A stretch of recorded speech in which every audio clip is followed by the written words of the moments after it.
جب آپ کا کسی کے ساتھ اختلاف ہوتا ہے دینی معاملات میں، کوئی بھی معاملہ ہو سکتا ہے، تو آپ کیا کرتے ہیں؟ کیا آپ کو سر عام ان کو ذلیل کرنا چاہیے کہ یہ میری ڈس ایگریمنٹ ہے اور اس وجہ سے تم غلط ہو؟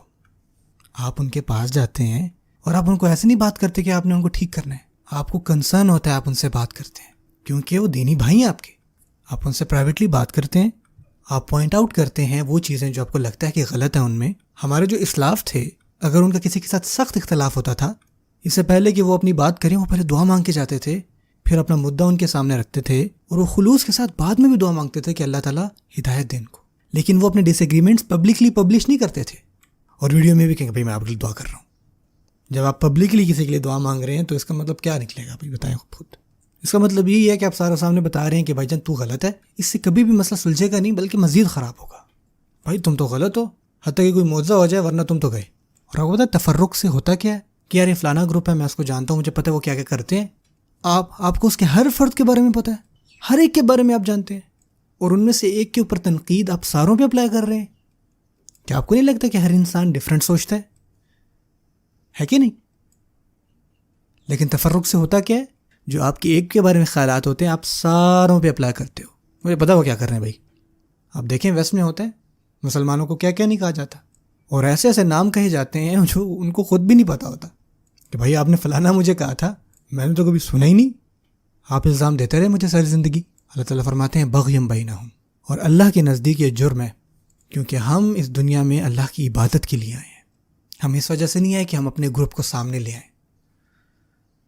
اور دیکھیں قرآن میں آتا ہے کہ وَلَوْلَا كَلِمَةٌ سَبَقَتْ مِنْ رَبِّكَ إِلَىٰ أَجَلٍ مُّسَمًّى لَقُضِيَ بَيْنَهُمْ، کہ اللہ نے یہ ڈکلیئر نہ کیا ہوتا کہ ایک وقت آئے گا کہ ان لوگوں نے جو کیا اس کی سزا ملے گی، وہ ایک مدت پہ ہوگا، ورنہ ان کا حکم ابھی آ جاتا. یعنی کہ ابھی کا ابھی ان کے بارے میں فیصلہ آ جاتا جو انہوں نے اعمال کیے. لیکن اللہ تعالیٰ کہتے ہیں کہ نہیں، شاید پلٹ آئے.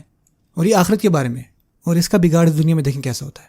وَإِنَّ الَّذِينَ أُورِثُوا الْكِتَابَ مِن بَعْدِهِمْ لَفِي شَكٍّ مِّنْهُ مُرِيبٍ. اللہ اکبر. اسی وجہ سے یہ ہماری اور آنے والی نسل کے بارے میں اللہ فرماتے ہیں جو پہلی نسل تھی، جو پہلے آنے والے لوگ تھے، اگر انہوں نے اپنے آپ کو اختلافی مسائل میں الجھا کے رکھا، ہمیشہ لڑتے جھگڑتے رہے آپس میں، تو وہ پتہ ہے اگلی نسل کے ساتھ کیا ہوگا؟ وہ آئیں گے اور کہیں گے پتہ یار میرے جو بڑے تھے نا، اور یہ جو بزرگ مسجد میں بھی ہیں، یہ جب بھی بات کرتے ہیں ایک دوسرے کے خلاف نفرت ہی پھیلاتے ہیں، ایک دوسرے سے لڑتے ہی رہتے ہیں. کوئی مسلمانوں میں اتفاق ہی نہیں رہا، ہر کسی کو جہنم بھیج رہے ہیں. اور مجھے اب یہ بھی نہیں پتا کہ بھائی صحیح کون ہے، میں کیا کروں، اس کو فالو کروں. وہ کہتا ہے یہ غلط ہے، یہ کہتا ہے وہ غلط ہے. اور وہ پھر اگلی نسل یہ کہتی ہے کہ بھائی مجھے تو نہیں پتہ، لگتا ہے یہ نعوذ باللہ مذہب ہی غلط ہے، کیونکہ جن لوگوں نے سیکھا ہے وہ ایگری نہیں کر رہے. بھائی مجھے تو اس کے بارے میں زیادہ پتہ بھی نہیں ہے، لہٰذا بھائی یہ میرے پلے سے تو بار بات ہے، آپ لڑتے رہو بھائی آپس میں چلا. اور وہ دین کو چھوڑتے ہیں. جب آپ کے بچے آپ کو دیکھیں گے، اگلی نسل جو آئے گی وہ اپنے آپ کو دین سے دور کرتے جائیں گے، اور نعوذ باللہ یہ سوچیں گے کہ اسلام میں اگر اتفاق ہے اور ہر کوئی اس کے سائے میں آ سکتا ہے تو یہ کس طرح ہو سکتا ہے کہ جن کے پاس جتنا زیادہ علم ہے وہ اتنا زیادہ ایک دوسرے سے لڑتے ہیں، وہ اتنا ایک دوسرے سے اختلاف کرتے ہیں، وہ اتنا ایک دوسرے سے دور جاتے ہیں. اور پھر وہ کہتے ہیں کہ اگر ایسا ہے تو نعوذ باللہ ایسا لگتا ہے کہ بھائی دین میں کوئی غلطی ہے. اور یہ ہو رہا ہے آج. بھائی آیت کہتی ہے کہ وہ جو کتاب کے وارث بنے ان کے بعد تو وہ شک میں ہے. اگلی نسل جو آئی ہوئی ہے وہ شک میں چلے گئے بھائی. اور یہ اللہ تعالیٰ کی طرف سے عذاب ہے. کیوں ہوا؟ وجہ آپ کے سامنے ہے. اب دیکھیں اس آیت میں اگر شک بھی ہوتا تو وہ بھی کافی ہوتا. لفی شک منہ، انتہا الکلام، کلام ختم کہ وہ شک میں ہے. لیکن اللہ کہتے ہیں کہ لفی شک منہ مریب، اور مریب جو ہے وہ متعدی ہے، جس کا مطلب ہے نہ کہ اگلی نسل جو ہے وہ کنفیوزڈ ہے اور ڈاؤٹ فل ہے، بلکہ وہ اپنے ڈاؤٹس شیئر بھی کر رہی ہے. وہ بتا رہی ہے سرعام لوگوں کو اس وجہ سے میں نماز نہیں پڑھ رہا، اس وجہ سے میں اسلام کو فالو نہیں کر رہا، اس وجہ سے میں مسلمان نہیں ہوں. اب یہ ہو رہا ہے آج.